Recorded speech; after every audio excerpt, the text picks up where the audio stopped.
In this video, I'm going to be answering the question, does the Bible condone slavery? Does it endorse slavery? And the specific section that I'm going to be sticking to is Ephesians chapter 6, specifically verse 5 and verse 9. So verse 5 says, "Slaves, obey your masters," or "bondservants, obey your masters," which just means the same thing basically, but there's a reason that in some translations the word isn't slave, and I think this is the reason why. And the answer is somewhat more complicated than a yes or a no. The first thing is that you have to look at the historical context of really most of the Bible, because of course the Bible was written a long time ago, but especially in these types of situations where you're contemplating whether or not the Bible endorses slavery.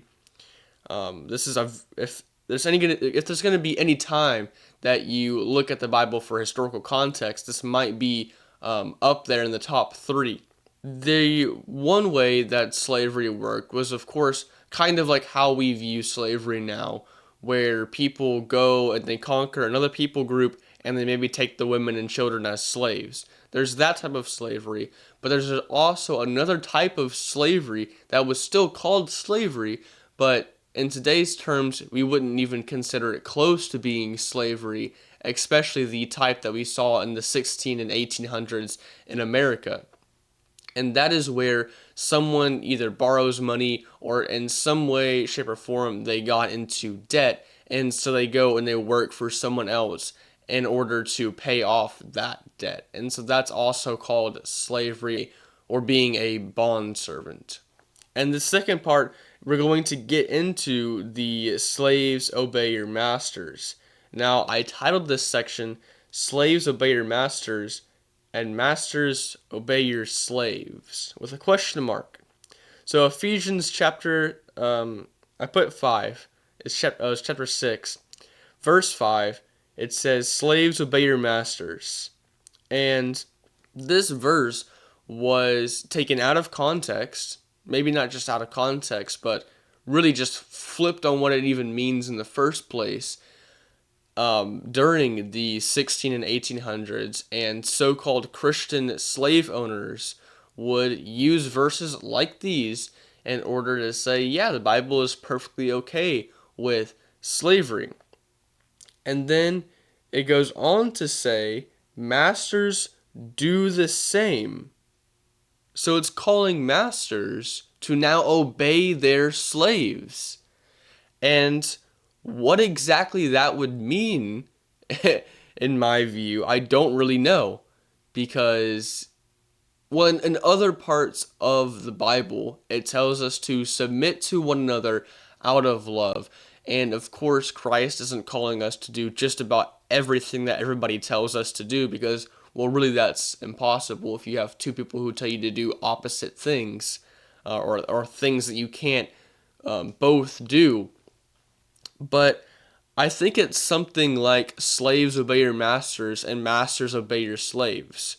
So whatever the slaves are, whatever it means for the slave to obey the master, it also means for the master to obey the slaves. And then it also goes on, and this is going to lead into my third point. It also goes on to say, masters, stop your threatening. And this, unlike how it is in the Old Testament, and the reason I'm not doing the Old Testament is because there's many places, and I'm not familiar with the historical context like I am with this one, so I probably will make a video in the future about the ones in the Old Testament. But really, these are only the important ones because these verses apply to us right now. And it goes on to say, and stop your threatening.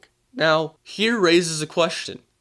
And this is my point 3. This is an imaginary situation where you have a God-fearing slave owner, if that's even possible, which I don't think it's actually possible, but let's just say somehow that managed to occur, although it can't. And then let's say that there is a God-fearing slave. So this God-fearing slave, so he obeys his master, God-fearing slave master, so he obeys his slave, and then the slave runs away. What does he do?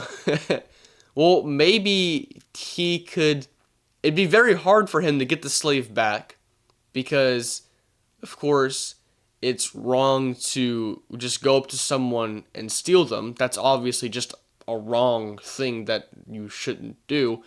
Um, and he can't hit them, he can't abuse them, he can't threaten them. So how would slavery even work? Like that's my question. If you have a slave owner who is a Christian and you have a slave who is a Christian, it doesn't work. It doesn't, you can't. If you were to go to a slave owner in the 1800s and have him become Christian, all his slaves would just run away. Now they might go and get enslaved by someone else who would just like steal them or something, but he wouldn't be able to be a slave owner and not sin in any way by, hitting his slaves at all. He would have to love his slaves. And then there's one more thing that I want to point out and we can end the video.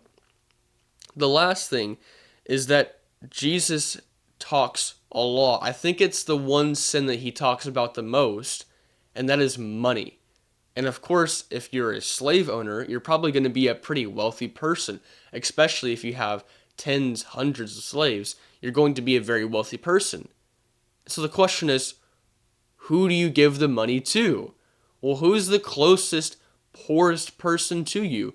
Your slave, who you've treated well, by the way. You've given them a nice house. You've given them food. You haven't beaten them at all. You love them. You preach the gospel to them. You take them to church. It's like they're not even slaves anymore. They're just like your brothers.